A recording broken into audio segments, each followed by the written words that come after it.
Welcome to the Effortless English Show with the world's #1 English teacher, AJ Hoge, where AJ's more than 40 million students worldwide finally learn English once and for all, without the boring textbooks, classrooms, and grammar drills. Here's AJ with a quick piece to help you learn to speak fluent English effortlessly. Hi, I'm AJ Hoge, the author of Effortless English, Learn to Speak English Like a Native. Join my VIP program to speak English powerfully, speak English confidently, think in English, speak English effortlessly so the words just come out automatically, effortlessly. Join my VIP program today at effortlessenglishclub.com. Join today. Go to effortlessenglishclub.com. Talking to you today on a beautiful day today in Japan. Absolutely beautiful fall day, but a very warm fall day. No clouds. None. I'm looking around. I see no clouds. Perfectly clear blue sky. Strong, warm sunlight. Sitting on a bench, in a chair, in a park in the middle of Osaka City. So a few little trees around me, but I'm in the direct sun, so very warm. And again, that clear, just perfectly sharp, clear air that is so typical of a fall day. Just fantastic. So it's a really nice day to sit and chat with you. So let's talk. I don't know why, but today I was riding the train to the station today, and I started thinking about a very interesting difference between Japanese people, Japanese culture, and American culture. And specifically, it's something about communication. So this is useful for you as an English speaker, learning to speak English. It's not really so much about vocabulary, although kind of. But it's just more of a style, let's say. A style or a mindset of communication. The way something is described. Specifically, the way Japanese and Americans describe situations, and especially emotions. Let me give you an example.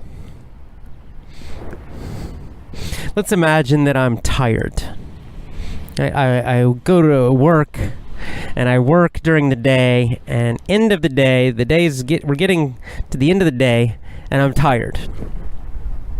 So let's imagine we'll give my tiredness a number, right? Like how tired am I? 1 means I'm a little tired, right? If I'm like a 1 level of tired, it means a little. And 10 would mean super tired. Right? Like I can't stand, I'm so tired. Like so tired, like after running an ultra marathon, a double marathon, that would be a 10. Okay? So let's imagine at the end of my day of work, I'm about a 5. That's how I feel inside, right? That's my level of tiredness. How tired am I? I'm about a 5, okay?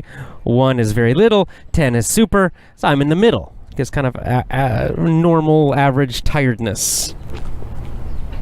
Okay, do you understand the situation, right? You understand it? So I'm kind of middle tired feeling. What's interesting is, let's imagine then, someone asks me, how do you feel? Are you tired? This is where the difference in communication the different way of these cultures communicating. If you ask an American in this situation, how do you feel? Are you tired? An American likely, not always of course, but often will exaggerate. Okay? They will say, oh, I'm exhausted. Oh my God, I'm so tired. I'm exhausted. Right? They will make everything bigger and stronger. So as an American, like if I feel I'm a 5 tiredness, but when I communicate it, when I describe it, when I tell someone else, it will sound like a 7 or an 8. Right? This is called overstating. Overstating. Americans like to overstate things. This is like exaggerating. They make everything bigger or stronger when talking about things, especially something that's about emotion or energy or something like that. Americans will usually, or at least often, exaggerate or overstate. Right? I'm medium tired as an American. Say an American is medium tired, but they will say they are super tired. Oh, I'm exhausted. They're not really exhausted, okay? They're kind of tired, but they will try to make it sound much more. That is a very American style of communication. And the Japanese, what's funny and interesting, living in Japan, is the Japanese are exactly the opposite. Japanese will often understate. They will understate situations and emotions. So again, the Japanese person also feels exactly the same. They're a 5 on tiredness, right? Right in the middle. But a Japanese person, instead, often will say, oh, I'm a little tired, or maybe even less direct. They might just say, oh, I could use a break, maybe. I could use a short break. Short break would be nice. Or, oh, I'm looking forward to resting a little. So they will understate, okay? They will make everything less. They will make it sound like a 3 or a 2. Okay, they're a 5 tiredness, but when they describe it, when they communicate it, they make it sound less than it is. They understate things often. Again, not always, okay? Not all situations, not all people, but in general, I notice Japanese people they often will understate things. Now you can imagine how it would be a little funny sometimes if you combine one American person and one Japanese person, because the American will be overstating many things, making things sound much stronger than they really are, and then the Japanese person will be understating things, making them sound less than they are. So there can be a big gap of misunderstanding. I speak from experience. My wife is Japanese, so we've learned this kind of communication difference. Now, luckily, in some ways, my mindset is a little more Japanese. I'm not a normal American person. Part of this is I'm from the South. And Southern culture in the United States is actually a little more Japanese in some ways, not always, okay? Obviously, not in all ways. But there are some similarities between the South. For example, in the South, Southern people are much less direct about communication, because we value politeness, being civil, being polite. So we can still exaggerate when we say things, like all Americans do. But we also, Southerners, traditionally will avoid being too direct about things, right? So we do have a little bit of that idea of being indirect, which is also very Japanese. Japanese often will say things indirectly. They will not just say it direct, right? If they're unhappy, they won't say, I'm unhappy, I'm angry. That's not usual for a Japanese person. They will say it indirectly. You'll still get the idea, but they will not be super strong and direct. And that way, Southerners, Southern people in the United States, can be similar, where they also will not be so direct about, instead of saying, I'm angry, right? Again, they often will also be less direct about it. But still, this overall idea of Americans overstating things and Japanese understating is quite common. And sometimes with Americans, it's quite comical. This is a stereotype, and it's a true stereotype of Americans, where they're so big and kind of exaggerated about everything. One common one everyone laughs about Americans is that when they use the word awesome, it's so awesome, everything's awesome, right? And they'll use this word awesome, which means super, incredible, amazing. That's the meaning of the word. But Americans will use it for the smallest things, right?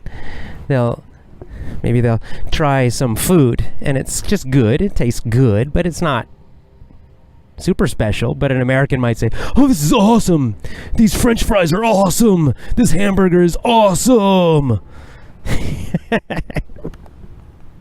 This is just part of the American style of communication and culture, where Americans like to make things bigger, more dramatic, more exaggerated. And this is very true. It's a stereotype, but it is true with, I'd say, most Americans. In some way, they tend to exaggerate.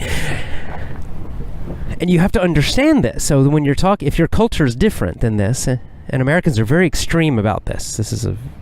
So you have to understand when you speak to an American, when they speak, that they are often exaggerating. You often have to, in your mind, lower the level to understand what's truly happening, what they are truly saying or feeling.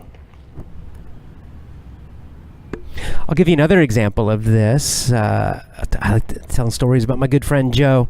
But my friend Joe, he many times when he describes a friend, like he tells me, oh yeah, this guy Jim, he's a friend of mine, he almost always will say, he's one of my best friends.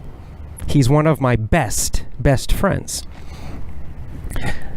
When he used to say this, I thought, oh wow, so this Jim must be a super close friend of his. But then I realized that when Joe talked about his friends, he always said that. Every single friend he described, he would always say, oh, he's one of my best friends.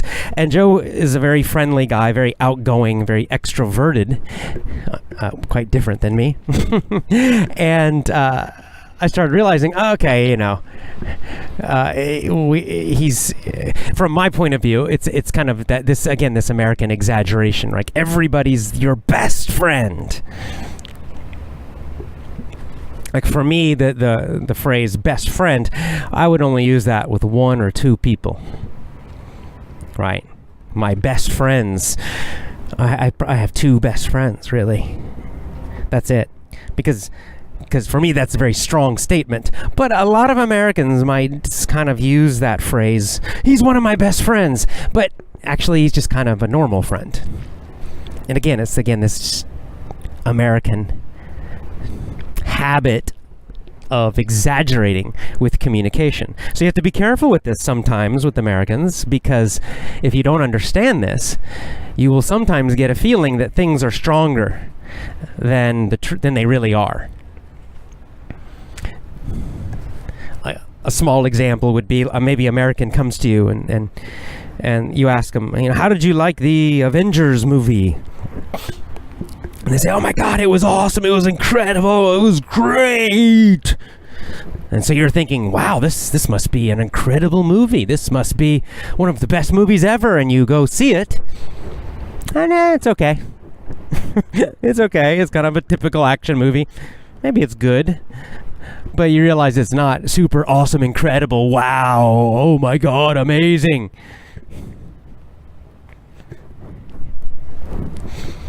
And you'll eventually realize that even your American friend doesn't think it's that great. Okay? They're just exaggerating.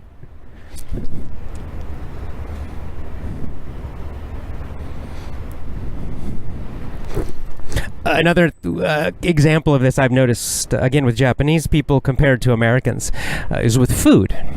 So let's say you get some food. I don't know, pizza. You get a pizza. We go out, and in America, and again, the pizza tastes good. It's kind of tastes good. It's not great, but it just tastes good. It's good pizza. Good pizza. It tastes good. Has a good taste. So an American often might exaggerate this and say, "Oh, this pizza's great. This pizza's great."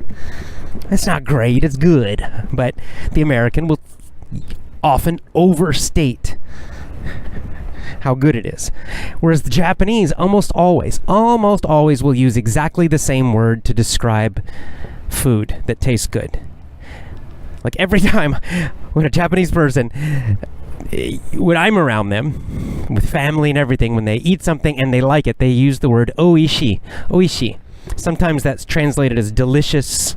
I think that's maybe too strong a word in English. I think tastes good is a good translation. Oishi means it tastes good. But Japanese will use this all the time. So sometimes it's hard to know. I mean, do they mean it tastes good a little bit, or it really, really, really tastes good? Because they use exactly the same word. So with the Japanese, when they say oishi, how good is it? Well, how you know is it's kind of the tone, it's their face, it's how they're saying it. Do they say, oishi, oishi? That's kind of like normal. Or do they say, oishi? And they really, with the tone. And then you realize, oh, they really like this one. But they're using the same word. Whereas Americans, the difference is Americans will use very different vocabulary, and Americans very often use exaggerated vocabulary. Another common example is if you're hungry. Japanese will say, "Onaka ga suita," which literally, directly means my stomach is empty, which is, actually it's a very accurate, truthful statement, right? Not exaggerated at all. My stomach is empty. Yeah, right. That's why you're hungry. But many times an American, if they're hungry, they'll say something like, "Oh, I'm starving. I'm starving."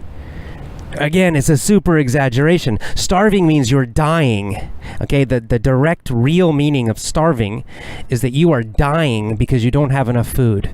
It means you're actually dying. So it's a super exaggeration. It's much too strong.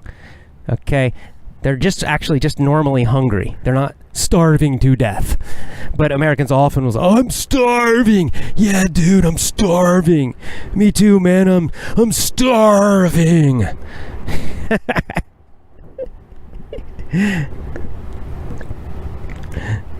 I have to admit, when I was younger, before I traveled much, I didn't even realize this. It's just part of your culture, right? When something is part of your culture, you often don't realize what it's like. You don't even realize you're doing it or that it's common. But then after traveling a lot, being away, and when I go back, I see, I laugh about it because I realize how much Americans are always kind of over emotional and over exaggerating, overstating almost everything. And younger people often do it even more. I think young people, by young people I mean teenagers, people in their 20s, even sometimes in their 30s, Americans will super exaggerate when they talk about things. Older ones, they still exaggerate. I mean, even people my parents' age exaggerate. "I'm starving." But the young ones really, really, really do it. So anyway, that's just a little bit of communication style. I don't know about the Brits. The British, just my feeling from watching British movies is that they do this less. That Americans are probably the ones who exaggerate and overstate the most in the world. So there you go. Hey, by the way, if you're one of my hardcore, meaning you're one of my super fans, a super fan of Effortless English, follow me on Gab. That's where my super fans are gathering. Gab.com. G-A-B, that's Gab. Gab means to talk, kind of slang for talk. Gab. Gab.com, Gab.com, and follow me. My account is my name, AJ Hoge, A-J-H-O-G-E. Follow me on Gab.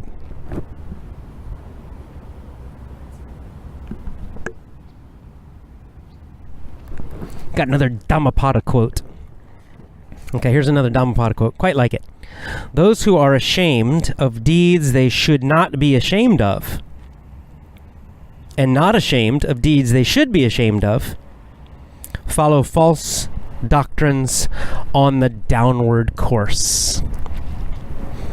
Ooh, that's a little difficult and long. Let's talk about it piece by piece. Let's start at the end. So this is describing people who are following false doctrines. Means a doctrine is like a teaching or a belief. A false belief, a false teaching, a false way. So it's describing people who are following something false. And it's not only false, but it's on the downward course. On the downward course. So it's people on a path, a way of life that's taking them down, bringing them down towards badness, towards evil. So who are these people? What are they doing? How do these people get on this downward course, going down? Well, this describes two things that these people do. Number one, they're ashamed of deeds they should not be ashamed of. Ooh, we see this in our modern world so much. So shame means you feel bad. It's kind of like guilt, right? You feel bad, you feel guilty about something. And that's perfectly good. It's normal to feel bad about something that is bad. Right, if you steal from someone, then you feel ashamed, right? You feel bad, you feel ashamed. You're like, because you know you did something wrong. Well, that's a good thing. That's a good sign that you feel that, okay? You should listen to that. But what this is describing, this quote, is a situation where people feel bad about the wrong things and feel good about the wrong things. In other words, they do something bad, but they feel good. And then they do something good, but they feel bad about it. This is our modern world. This is what the media and schools especially are creating. A situation where people feel bad about doing good things, and they feel good about doing bad things.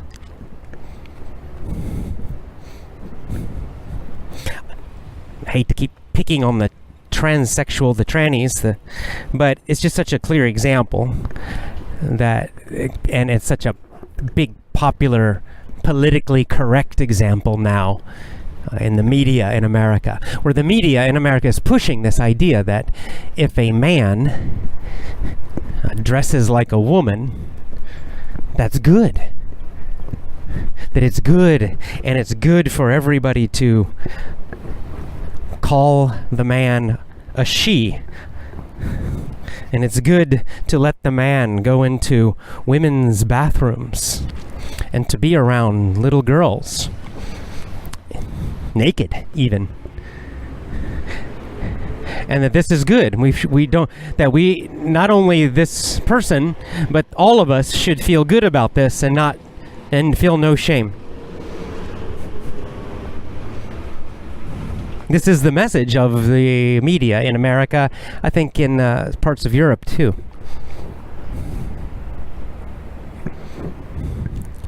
And on the other side, the media also is pushing an idea that if you are upset about this, if you get angry about this, if you say, no, this is wrong, these men should not be around little girls, or naked in a bathroom, in a changing room, in a locker room. Because these men are sick, mentally sick.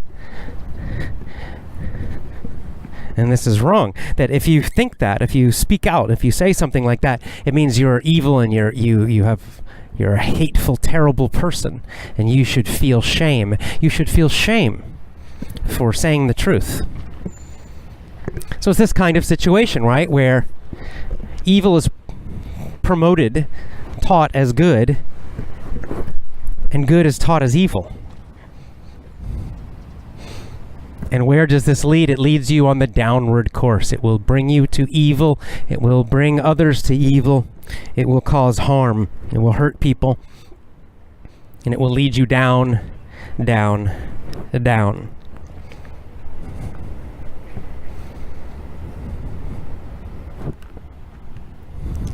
This is basically what Orwell taught in Animal Farm in 1984. This is the main strategy of, well, the communists, socialists, Marxists, whatever you want to call them, totalitarians, is to teach evil as good and teach good as evil. Right? That's what Orwellian language means. It means they destroy the meaning of words. They make people feel bad about doing good and saying the truth. And then they make people feel good about lying and saying lies.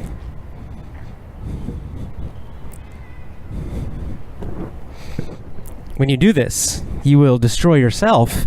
And when a society does this, when a nation, a country does this, that country will be slowly destroyed, or quickly. Quickly or slowly.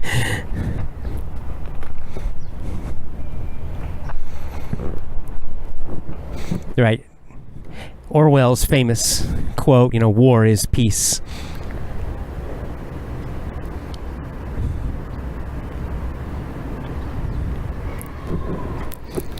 But the Dhammapada wrote about this same idea over 2,000 years ago. So it's not a new idea, right? We say there's nothing new under the sun. In many ways, with humans, this is true.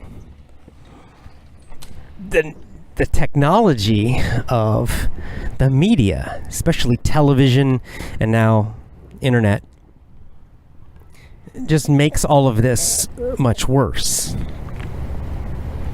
Because now this kind of, the evil, the lies, can be pushed to millions and millions of people and repeated again and again and again and again and again.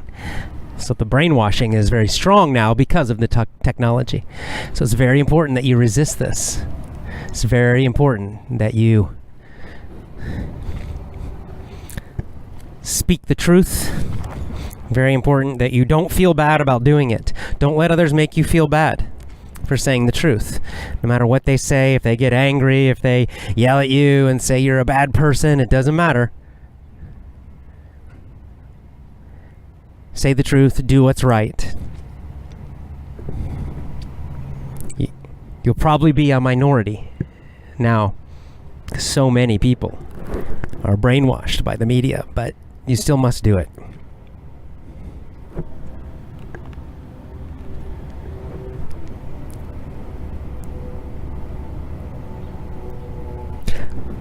Exercise. Today I started a new program, finally decided on a new exercise program to do. I shouldn't say new, it's actually an old one that I have done in the past, but I'm going to do it again. I like to mix and change my exercise programs sometimes, mostly because I get bored. I get bored doing exactly the same thing.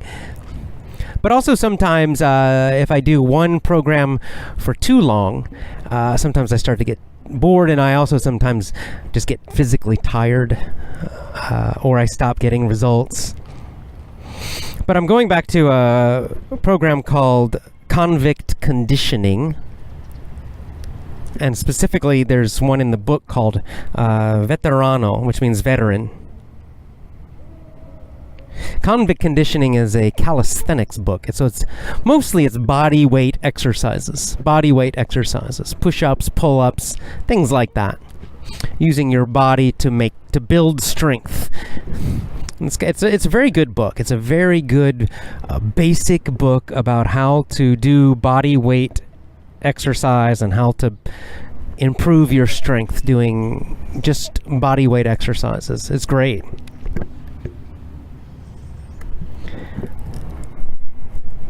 So I've decided to do what's called the Veteran Program, which is a very, very simple program, very moderate. One of the things I like about this, it's very moderate. I do best for strength exercise. I find for me, I do best with something moderate that's not too intense. So the Veteran Program, it's basically just each day you do one exercise. Each day, one exercise. So for example, on Mondays, pull-ups. On Tuesdays, squats. On Wednesdays, handstands. On Thursdays, I'm doing deadlifts. And Fridays, today, I did push-ups. So you can see, it's not much. It's a very, very kind of moderate program, medium, even light program. It's not too heavy. It's not too exhausting. It's designed to build strength. And on each of these days, I'll do one exercise. And then what I do is I'll do 2 sets. 2 sets. So today, for example, I did 2 sets of push-ups. I warmed up a little bit, but then I do 2 sets. A set is like one group of exercise, right? It's one period of exercise. So each set contains repetitions. This is basic exercise vocabulary for you. Each set has repetitions. So for today, for example, I did 12 push-ups, right? 12 repetitions. I did 12 push-ups for each set. So I did 12 push-ups, that's set 1. Then I take a break, rest a little bit. And then I do 12 more push-ups. That's set number 2. So 2 sets. Each set has 12. That's the program. That's it. So each exercise, I do 2 sets. And then how many repetitions? Well, that depends on the exercise. So between 5 and then up to 20. So basically what you do with this program is there are different exercises. Some of them are more difficult. For example, push-ups. So we'll do push-ups. Right now I can do about 12 push-ups. But this is not fast push-ups. These are very, very slow push-ups. So 12 very slow push-ups. If I went fast, I could probably do 30 or maybe more. I don't know. But these are super fast, so going down really slow. Super slow, sorry. This means going down very, very, very, very slowly, holding at the bottom for just a second, and then back up, very slowly. So up and down, controlled and very slowly, squeezing the muscles the whole time. Some people call this mind to muscle. It makes the exercise much more difficult by doing the exercise very slowly. So I do 12. Next week on Friday, I'll do push-ups again. I'll try to do more. I'll try to maybe do 14 each set. We'll see. Try to improve. Right? And then the week after that, I'll try to add more. So each week, I'm trying to add more repetitions, until I get to 20. When I get to 20, when I can do 20 reps each set, so 20 push-ups slowly. Take a break, then do 20 more. When I do that, when I finally can do that, then I will go to a more difficult version of push-ups, right? Right now I'm doing normal push-ups. Maybe I could wear weights, for example. That's one way to make it difficult. I could have a backpack with weight and do push-ups. Then it's more difficult. There are other ways to make push-ups difficult. You can use one arm instead of two, things like that. That's the program. So you just keep doing it. When you move to when you go up to a more difficult one, the reps will drop, of course. So if I tried to do a one-arm push-up, maybe kind of a 1.5 arm push-up, maybe I could only do 5. So I'll do 5. And then the next week I'll try to do 6. And then I'll again try to go up. When I get all the way to 20, then I move to another exercise that's even more difficult. This is the convict conditioning program. It works very, very well. It's great for people any age. Any age you can do this. So it's the same idea, with pull-ups. I can probably do, 9, 10 pull-ups with I don't know. I've been using a backpack, so we'll see. Just without weight, I'm not sure how many I can do. But same idea. I'll do pull-ups, and I'll increase the reps, and then I'll move up to what I call Rocky pull-ups, which is kind of 1.5 arms. It's the same idea, the same process. And you just keep working up. And what's great about this is it's all body weight. Now I'm using, for squats, I will use like a sandbag that has some weight, just add some weight. You can also use a backpack. And I'm doing deadlifts because I like deadlifts, so I'll be using a big, heavy sandbag to do deadlifts. But there are other exercises that will make your back. Deadlifts mostly improves your back.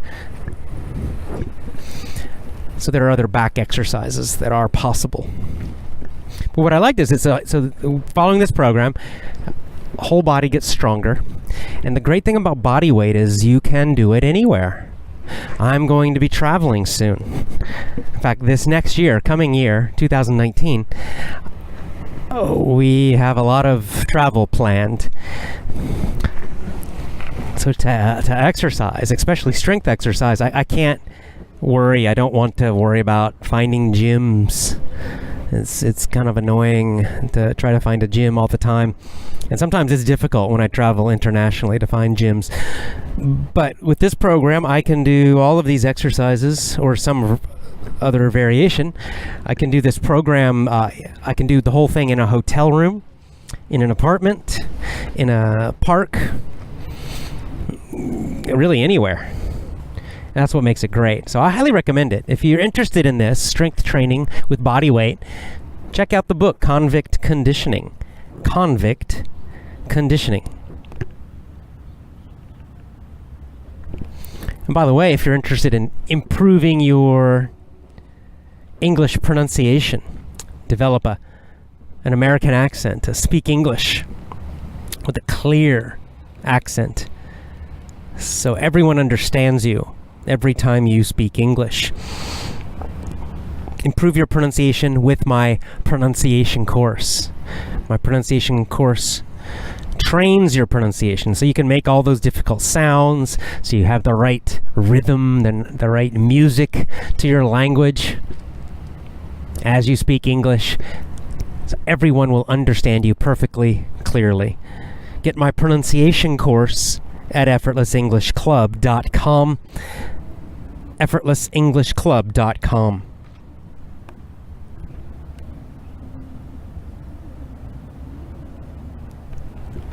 I'm rereading a great series of books. Sometimes I read several books at the same time. You probably noticed. I'm reading The Alchemist again right now. I'm reading the Dhammapada. I'm reading the Bhagavad Gita. And I'm also rereading books called The Rational Male. I posted the link to these books. There's actually 3 books with this title. There's a series of books. Rational Male. The second book is called Rational Male Preventative Medicine. The third book is called Rational Male Positive Masculinity. They're all by Rollo Tomassi. And I'm rereading all of them. These are fantastic books for men. Excellent books for men. Men, young men, really, I say any age, honestly. young men, older men, middle-aged men, even teenage boys. Read these books. Okay, I'm just going to say, read these books. If there's a translation in your language, get the translation. Okay, you don't need to do this for English learning. Do this for your life. These books will change your life. You will suddenly understand so much that you didn't understand. I was exactly that way. When I was younger, I had no idea, for example. I had no idea about women, about dating. Not only no idea, I believed a lot of incredibly stupid things. Things we are taught by TV and movies and just other people. Again, the Matrix, really. The Matrix idea again. And men are completely confused about these things. So many men, and young men especially, I think, are so confused, and they just have no idea what's going on. They don't understand. They don't understand why they're having such a tough time. They think they're doing what they're supposed to do, but they get bad results. They're not getting the results they want. It's not working, and they're just like, what? I don't understand. Well, these books will wake you up. This is the Red Pill for Men, the Rational Male series of books. Read these books, men. Read them. Older men, teach these ideas to your sons and to your nephews and to your friends. And young men, just learn them yourself. Let's talk about one just recent chapter I read on this book, and it's excellent. It's really good. I 100% agree with it, and it's the idea of what he calls it male space. The need for male space. How this is so important for men. And not only men, boys too. Boys and men both. The need for, he calls it male space. I would call it like a male, meaning a tribe for men. And this is basically the old, the ancient tradition of sometimes men getting together with other men, and only with other men.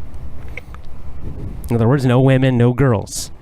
Just men doing things together in what he calls it, again, a male space. This just means, like male socializing is all it is. It's pretty basic. It's simple. And of course the opposite is true.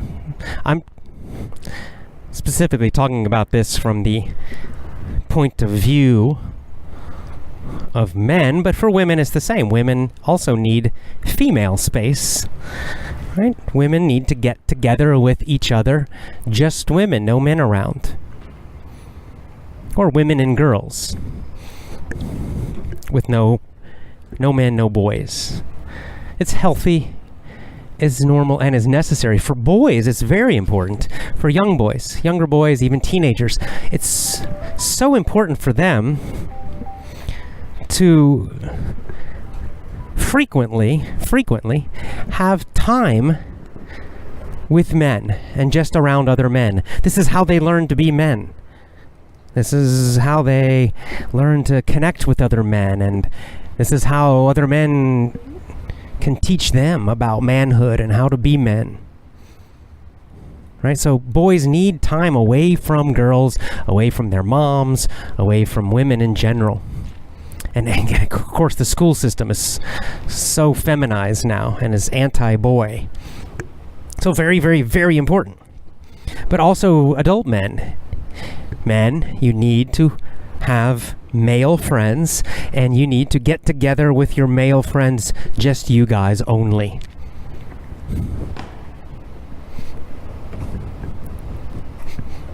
Very important. At least once a week, I'd say, do this, if you can. Now, as part of this, Mr. Tomasi discusses again a very common idea, common knowledge. I think all men understand this, is that men prefer usually and enjoy more getting together to do something.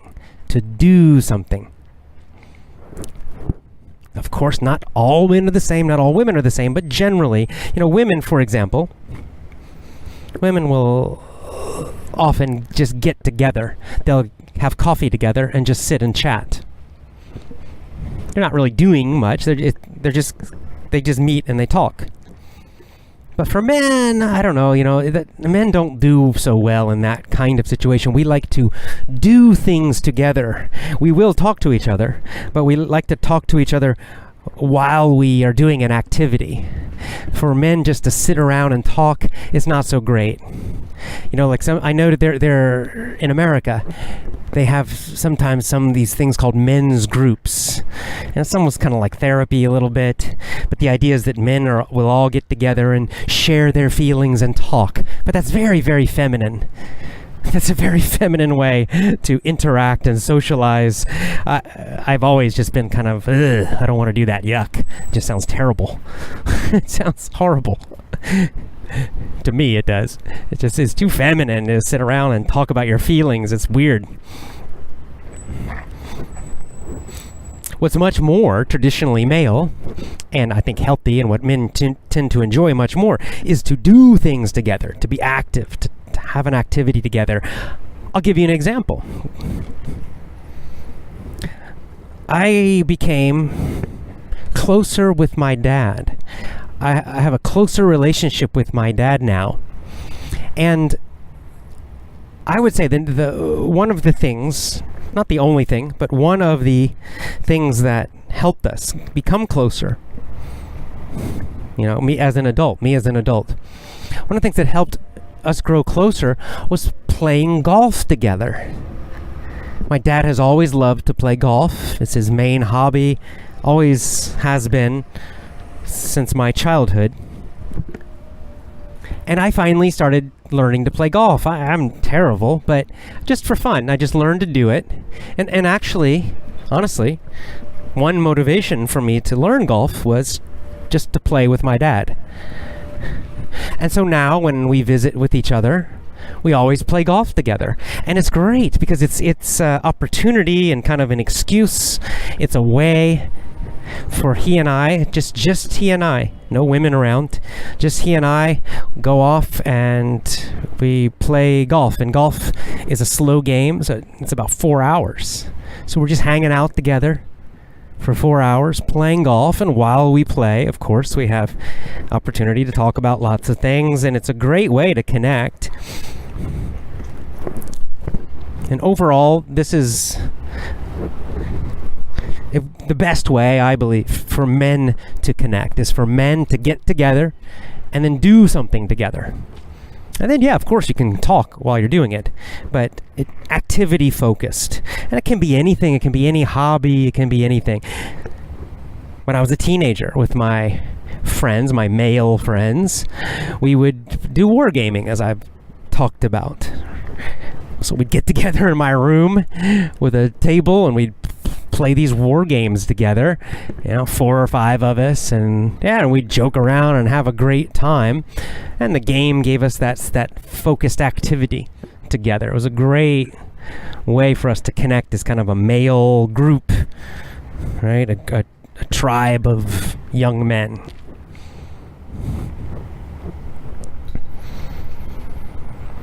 Fathers and sons need this very, very much.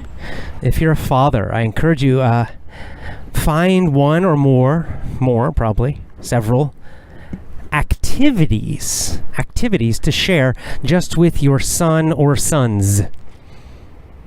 Something that's just for the boys. It can be anything, really. Maybe it's camping, hiking, it could be fishing. In the South, where I'm from, in a lot of families, the fathers and sons learn and do hunting together. So they go hunting during hunting season, and the fathers teach their sons how to hunt.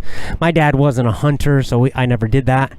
But it's a very strong part of Southern culture, and it creates a very strong connection between father and son. It's a fantastic way to do that. Fishing is another one that, as I mentioned, that is used the same way. hunting and fishing. Could be a sport or different sports. Snowboarding, skiing, whatever, basketball, whatever. It doesn't really matter, honestly. Just pick some activities. Or it could be, if you're not into physical stuff, it could be like war gaming or board gaming. It's really not so important exactly what it is, but just find some activities. Of course, you'll do things with your whole family if you have daughters. And of course, your mom and the mom or your wife. Of course, you're going to do a lot of stuff together, all of you as a family. Of course.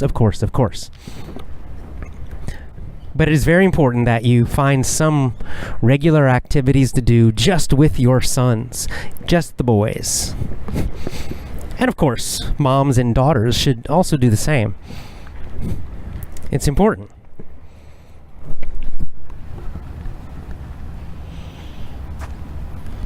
Finally, it's important that you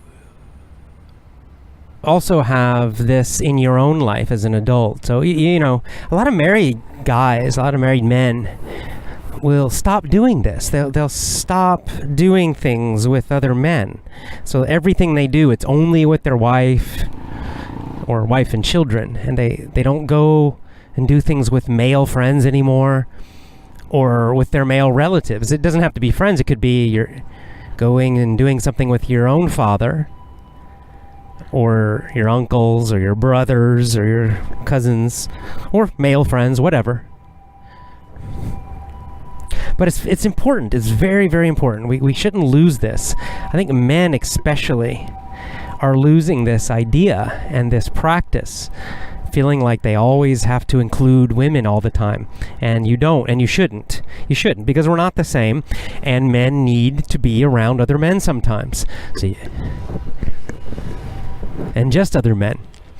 We all know in a social situation, okay, if you have a group of men and then you add one woman or more than one woman, it completely changes the social, we call it dynamics, the social energy, right? The interactions completely changes it. Just one woman will completely and totally change it. And of course, the same is true. If you have a group of women, it's all women, and you add one man, it's going to completely change the feeling and the connection and the communication. In most of our lives, in our societies, we're constantly mixing with women and men. That's fine, but we need time apart also, because we are different. Men need time just to be men without worrying or without even considering what women want or think or feel. Okay, we have certain things we want to do or say or be that have nothing to do with women, and women might not even like those things or approve, and it doesn't matter. So that's why we need to do them away from women. So men, I encourage you highly to find your own little tribe, your own little group of just men, and to do something together regularly, as often as you can. If you can get together weekly, just do it. Just make it a habit with your group of male friends or relatives. And do it with an activity in mind, not like get together and talk about your feelings. None of that stuff.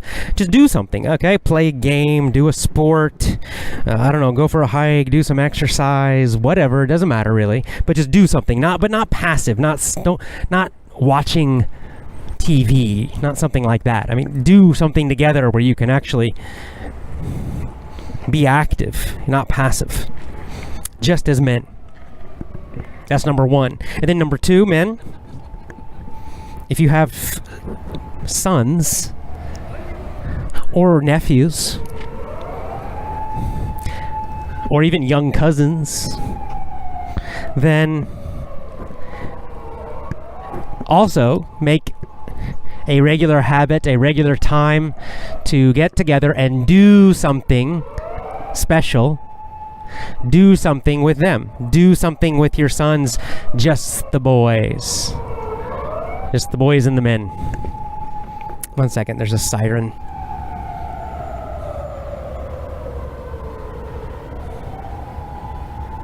So, for example, small example, with my nephew who lives nearby, I try to just get together and play with him, do something with him about once a week. It's nothing huge. I mean, usually we just we play different games. Sometimes he just climbs trees, and we climb trees, and sometimes we collect bugs or something or whatever. It's just the point is just him and me. My cousin, some of you know my cousin Philip. He's in his 20s, so he's a lot younger than I am. But he and I also will golf together. When I visit Indiana, we'll go play golf. Yeah, again, like once a week, once every 2 weeks, something like that. And that also it's given me a much better connection with Phil, because we get together and it's just it's he and I, or he'll invite one of his other male friends. It's kind of a guy's thing to do. It's very nice. Men need this. And the reason I'm talking about it is I agree with Rollo Tomasi that men do not do this enough now. In our modern society, certainly in America, I think in many countries now, men are not doing this much anymore, and they're suffering because of this, because they need this. It's healthy, it's good. It's hard to know how to be a man and how to just be yourself if you never do this. So find some ways to be around just men and create your own male tribe. And women, not to leave you out, I encourage you to do exactly the same thing. Moms should have their mom-daughter time. And, you should have time with your female friends too. Or your female tribe, your relatives, whatever. My wife does this, for example. She's very close with her sisters. So, today, in fact, she went and she met with, it's just women going out. It's my wife, one of her sisters, her mom, and her aunt, and they all went out to go shopping and eat together. And I'm not going to join that. I don't want to join that, because I want them to enjoy that time together. All right. Well, anyway, men, read those Rational Male books, because they really are great. And if you're a young man and you're having a hard time with girls, if you're a young man and you don't understand the dating situation and it's just painful and difficult, get these books. Rational Male, Rollo Tomasi. That's all for today. I am going to go for a walk on this beautiful, incredible, clear, warm fall day. You too have a great day, a fantastic day. Let's be American and exaggerate it. Have an awesome day! All right, I'll see you next time. Join my VIP program today. Join my VIP program at effortlessenglishclub.com.